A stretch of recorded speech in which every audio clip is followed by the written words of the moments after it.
और इस बीच अब नीतीश की पार्टी के नेता हैं नीरज सिंह, उनकी प्रतिक्रिया आ गई है। मतलब आप ये कह सकते हैं कि जेडीयू की प्रतिक्रिया सामने आई है। और जेडीयू की प्रतिक्रिया में क्या कहा जा रहा है, दिखाइए जरा जल्दी से टेलीविजन स्क्रीन पर जेडीयू की प्रतिक्रिया। बिहार सरकार का फैसला जिसके बचाव में अब पार्टी किस रूप में आई है, ये आपको बता देते हैं। और ये महत्वपूर्ण इसलिए हो जाता है क्योंकि बिहार सरकार में ये जो शिक्षा मंत्रालय और शिक्षा विभाग जिसने स्कूलों की छुट्टियों को लेकर फैसला सुनाया है, ये दरअसल महागठबंधन सरकार में आरजेडी के कोटे में आता है। और इस बीच जो बड़ी खबर सामने आ रही है, जेडीयू की तरफ से जो प्रतिक्रिया आई है वो आपको बताते हैं। छुट्टी विवाद पर नीतीश की पार्टी की तरफ से कहा गया है शिक्षा विभाग स्पष्टीकरण दे।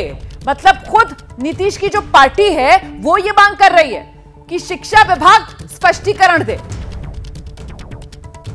बिहार में एक बार फिर छुट्टियों पर तकरार है। हमारे साथ हैं जेडीयू के मुख्य प्रवक्ता नीरज कुमार सिंह। ये जो मुहर्रम, ईद, बकरीद, इनकी जो छुट्टियां बढ़ाई गई हैं और बाकी छुट्टियों में कटौती की गई है, बीजेपी का कहना है कि आप लोग तुष्टीकरण कर रहे हैं और बिहार में इस्लामीकरण कर रहे हैं। भारतीय जनता पार्टी क्या कहती है, भारतीय जनता पार्टी का नज़रिया हो सकता है, लेकिन ईद, बकरीद, मुहर्रम की छुट्टी बढ़ाई गई तो शब बारात की छुट्टी घटाई गई, यह भी एक तथ्य है। और 60 दिनों की छुट्टी जो आरटीआई अधिनियम है उसके तहत तयशुदा है।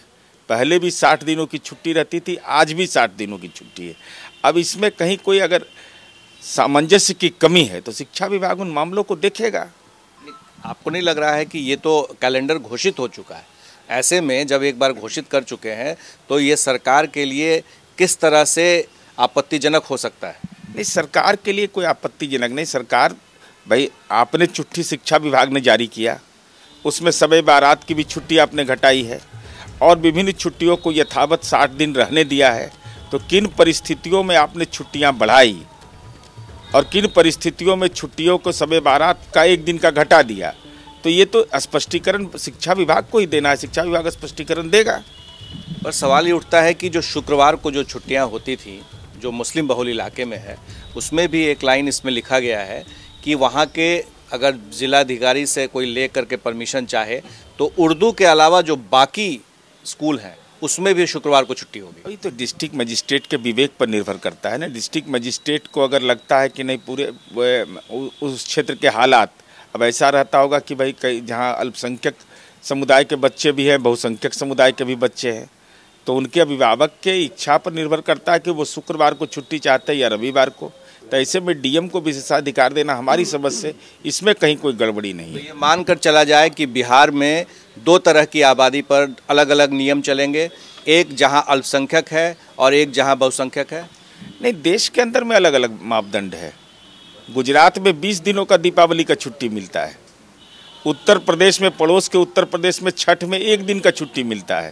तो यह कोई मापदंड नहीं। मापदंड यह है कि आपको शिक्षा का अधिकार अधिनियम के तहत छुट्टी आपको 60 दिनों का ही घोषित करना है। सवाल ये है कि शुक्रवार को छुट्टी देने की बात है, तो जो मुस्लिम बहुल इलाके हैं उसमें जो बाकी जो हिंदू या फिर बाकी विद्यालय जो हैं, उस विद्यालय में शुक्रवार को ही छुट्टी दी जाए? नहीं, अगर वहाँ के अभिभावक या मतलब है कि वहाँ उस इलाके में मुस्लिम बहुल इलाके हैं, उन्हीं का चलेगा, उन्हीं का दबदबा है, इसलिए वो जो चाहेंगे होगा? नहीं, यह नहीं है।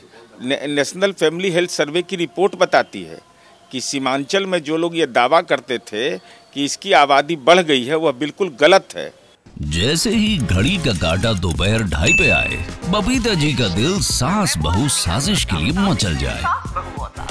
और ये है इनकी बहू, पूरे दिन ऑफिस की टेंशन हो जाए गॉन जब ये करें अपना फेवरेट शो फ्री टाइम पे ऑन। इनकी तरह आप भी देखिए अपना फेवरेट शो अपने टाइम पर और डाउनलोड कीजिए एबीपी लाइव ऐप अपने स्मार्ट टीवी पर।